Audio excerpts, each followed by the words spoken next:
Hi hello welcome back to our channel. నిన్న మీకు maths మెథడాలజీలో ఉన్న ఫస్ట్ చాప్టర్ గురించి కొంచెం ఇంట్రడక్షన్లో చెప్పాను. చాప్టర్ మ్యాథ్స్ మెథడాలజీలో ఉన్న చాప్టర్స్ ఎన్ని, ఫస్ట్ చాప్టర్స్ యొక్క కొంచెము ఇంపార్టెంట్ పాయింట్స్ చెప్పాను. నెక్స్ట్ ఈ టెక్స్ట్ బుక్లోనే నెక్స్ట్ పార్ట్ ఇక్కడ గణిత శాస్త్ర అర్థం అంటే గణిత శాస్త్ర అర్థం అంటే ఏమిటి అంటే గణితము అంటే ఘన్ అనే సంస్కృత పదం నుండి వచ్చినది. సంస్కృతంలో గన్ అంటే లెక్కించడము, సంస్కృత పదం నుండి వచ్చింది. సంస్కృతంలో గన్ అంటే లెక్కించడం, అందువల్ల లెక్కించడాన్ని గణితం అంటున్నారు. ఆంగ్లంలో గణితాన్ని మ్యాథమెటిక్స్ అంటారు. ఈ పదం గ్రీక్ భాషలోని మెథానియన్ అంటే నేర్చుకునుట, టెక్ని అనగా కళ లేదా సూక్ష్మ పద్ధతి అనే పదాల నుంచి ఏర్పడింది. ఈ పదాల కలయికే మ్యాథమెటిక్స్. స్థూలంగా చెప్పాలంటే గణితాన్ని సూక్ష్మ పద్ధతులను నేర్చుకునే కళ అని చెప్పవచ్చును. గణితాన్ని ఏమంటారు? గన్ అంటారు. గన్ అని అంటాము. సంస్కృతం పదం నుంచి వచ్చింది. సంస్కృతంలో గన్ అంటే లెక్కించడము, లెక్కించడాన్ని గణితం అంటున్నాము. ఆంగ్లంలో గణితాన్ని మ్యాథమెటిక్స్ అంటారు. ఈ పదం ఎక్కడి నుంచి వచ్చింది? గ్రీక్ భాషలోని మెథానియన్ అంటే నేర్చుకున్నట, టెక్ని అనగా కళ లేదా సూక్ష్మ పద్ధతి అనే పదాల నుండి ఏర్పడినది. ఈ రెండు పదాల కలయికే స్థూలంగా చెప్పాలంటే గణితాన్ని సూక్ష్మ పద్ధతులను నేర్చుకునే కళ అని చెప్పవచ్చు. మానవుడు నిత్యము ఏవో సమస్యలతో బాధపడుతూనే ఉన్నాడు. ఈ సమస్యలను సాధించుకోవడానికి మానవునికి ఆలోచన శక్తి చాలా అవసరం. తన ఆలోచన శక్తితో సమస్యను అధిగమిస్తాడు. మానవుడు సమస్యను ఎదుర్కొనుటకు గణితం ద్వారా తన ఆలోచన శక్తిని పెంపొందించుకుంటున్నాడు. గణితం చదివిన వ్యక్తి చాలా తెలివైన వాడనట్టుకు కారణం అతని ఆలోచన విధానము. చూడండి, ఎవరైనా ఒక వ్యక్తి గణితం చదివిన వ్యక్తి చాలా తెలివైన వాడు అనుకుని ఆలోచన విధానము అని ఇక్కడ మనము గుర్తుంచుకోవాలి. సాధారణంగా గణితం అంటే లెక్కలని చెప్తారు. గణితాన్ని అనేక రకాలుగా వివరించారు. ఇక్కడ నిర్వచనాలు చూడండి, 8 ఇచ్చినారు. 8 మనం గుర్తుపెట్టుకోవాల్సి ఉంటుంది. గణితము సంఖ్యలు అంతరాళముల శాస్త్రము. గణితము సంఖ్యలు అంతరాళముల శాస్త్రం. ఆకారము అమెరికా పరిమాణాల తార్కిక అధ్యయనమే గణితము, గణిత నిఘంటు. ఆకారము అమెరికా పరిమాణాల తార్కిక అధ్యయనమే గణితము, గణిత నిఘంటు. వస్తువుల మధ్య గల సంబంధాలను తెలియజేసేది గణితం. ఆవశ్యక పర్యవసనాలను ఊహించేదే బెంజమిన్ పీర్స్.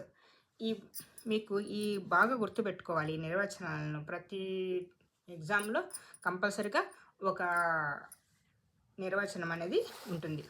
వస్తువుల మధ్య పరిమాణాత్మక సంబంధాలను తెలియజేసేది గణితం. వస్తువుల మధ్య పరిమాణాత్మక సంబంధాలను తెలియజేసేది గణితం. గణిత శాస్త్రం విజ్ఞాన శాస్త్రాలకు రానియే కాక వాటికి దాసురాలు కూడా.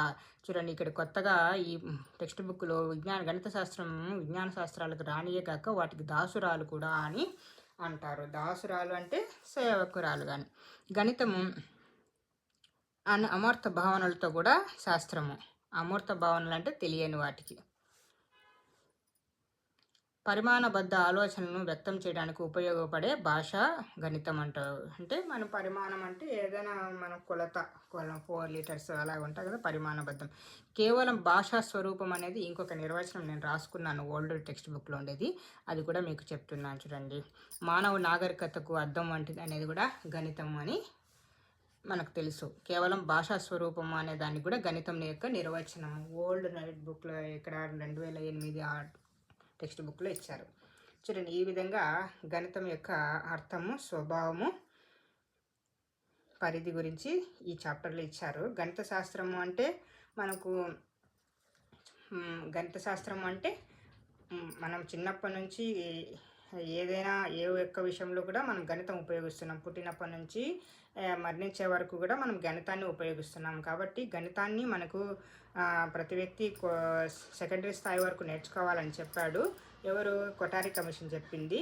అదేవిధంగా సకల శాస్త్రాలకు మూలం గణితం అని చెప్పింది బేకన్.